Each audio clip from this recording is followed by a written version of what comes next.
मस्त होंगे। आशा है आप लोग सोचते होंगे मस्त होंगे, तो मज़े कर रहे होंगे।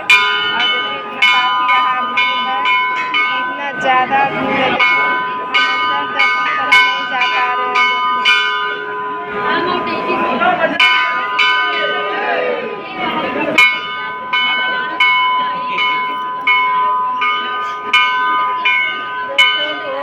बहुत ज़्यादा भीड़ है कि आज दिवाली का कल दिवाली था, आज आए हैं यहाँ दर्शन करने कि हमारे घर के पास लगता है, इसलिए आप अपने घर पे आ रहे हैं तो भाभी से बोले कि हम भी चलेंगे दर्शन करने। चलो तुम भी दर्शन कर लो।